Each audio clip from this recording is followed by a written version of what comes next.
Welcome to another math video. We're going to talk about the slope-intercept form of a line. Now, this is a very fundamentally important form of an equation, of a linear equation. It is usually written in the form of y equals mx plus b. So we just have to make sure that our formula is written in that way, y equals mx plus b, or some constant over here. What we're going to do is we're going to try and see what does the 3 mean? What does the minus 1 mean? We're going to try and figure out what this kind of stuff has to do with any sort of points on a graph. So we're going to pick 4 really convenient points or x values. We're going to get some y values out using this equation, and then we're going to graph them as ordered pairs. For me, the really convenient points would be probably an x value of 0, 1, 2, and 3. That's just me, so whatever, it doesn't really matter. We're going to figure out what is y at these points. So we're going to take our y equals 3x minus 1, and we're going to, every time we see an x, we're going to substitute it for one of these values. So if x equals 0, we're going to go y equals 3 times 0 minus 1. So we're going to get 3 times 0 is 0, minus 1 is minus 1. So we get minus 1 as a y value. If my x is 1, I'm going to get y equals 3 times 1 minus 1. 3 times 1 is 3, minus 1 is 2. So we're going to get 2 for a y value. If x was 2, y equals 3 times 2, because we're trading our x for this 2, right? Our x is 2, so we're trading it. Minus 1, 3 times 2 is 6, minus 1 is 5. I see a pattern. I don't know about you. Y equals, so if our x value was 3, it would be 3 times 3 minus 1. So 9 minus 1 is 8. Whoa, I see a pattern. So these are all of my ordered pairs that we're going to graph. That was a 2. So basically it's x comma y, x comma y, x comma y, x comma y. So let's go down and let's graph this. The first ordered pair was 0, comma, negative 1. So 0, comma, negative 1. The next one was 1, comma, 2, 2, comma, 5, and 3, comma, 8. And I definitely see a pattern here. Forgive me for my terrible artistry skills, but it's something like that. Oh, that's terrible, but whatever. You get the idea. So what is the slope and what is the y-intercept? When I look at the slope here, when I go from any one point to any other point on this line, a really convenient point, the idea is that we're going up 3 and over 1. So we go up 3 and over 1, up 3 and over 1. So the slope is 3 over 1 or just 3. What's the y-intercept? It's where this line crosses the y-axis.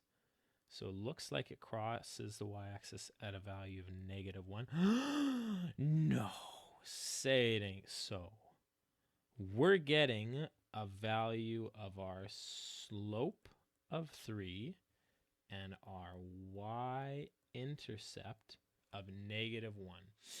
Could it be that that is exactly why we call this the slope-intercept form of a line? No, it couldn't be.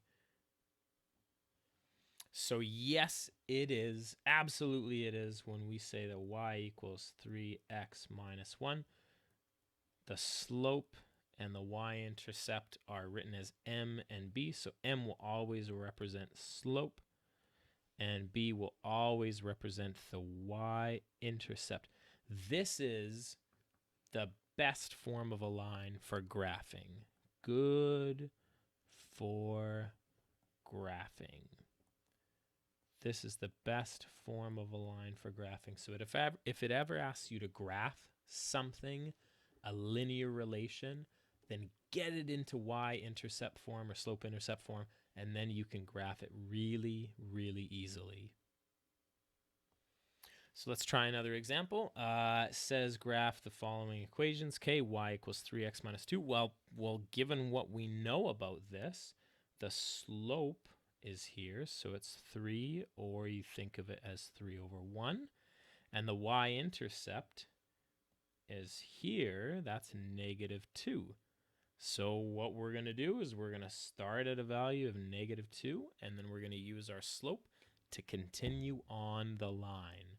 So let's start at a value of negative 2, and let's use our slope. So up 3 over 1, up 3 over 1, up 3 over 1, and this is our linear relation. Oh man, I'm going to have to get some lessons drawing lines. So this is our equation, y equals 3x minus 2, where we have a y-intercept of minus 2, and where we have a slope of 3. We're going up 3 over 1, up 3 over 1, up 3 over 1. Let's try the next one. Says a slope of negative. What the hell is a slope of negative? Well, it's a negative 1, so slope of negative 1, or we can think of negative 1 over positive 1. We can always represent an integer number as being over positive 1. And we've got a y-intercept of positive 2. So if we want to graph this, we will start at the y-intercept. Always start at the y-intercept. And then use our slope to go up and over. So we're going to start at positive 2. And it's telling us we have a slope of negative 1 over 1, or negative 1. So we're going to go down 1 over 1, down 1 over 1, down 1 over 1, down 1 over 1, down 1 over 1. Or you can think of a slope of negative 1 as doing the opposite. So instead of down 1 to the right 1, you can go up 1 to the left 1, up 1 to the left 1, up 1 to the left 1, up 1 to the left 1. And you can see that this continues our trend all the way across.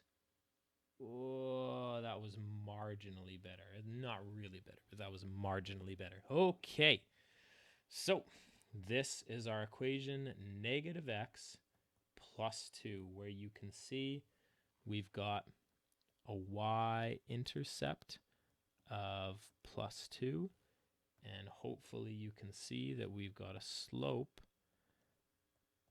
of negative 1. We're going down 1 over 1. Good. We'll do one more example. We've got a slope here of 1/3, and we've got a y-intercept here of negative 4. We always start at the y-intercept. So negative 4, and our slope is 1 over 3. So what is the slope of 1 over 3? Slope of 1 over 3, remember, slope is always rise over run. So we're going up 1 and then over 3. Up 1 over 3. Up 1 over 3. You can think of going up 1 over 3, or you can go down 1, back 3, down 1, back 3, down 1, back 3. Hopefully you can see that this carries on the trend as well. Let's try this. All right, so that's our equation, y equals 1/3 x minus 4, where we have a y-intercept of minus 4, and where we have a slope of up 1 over 3. Perfect.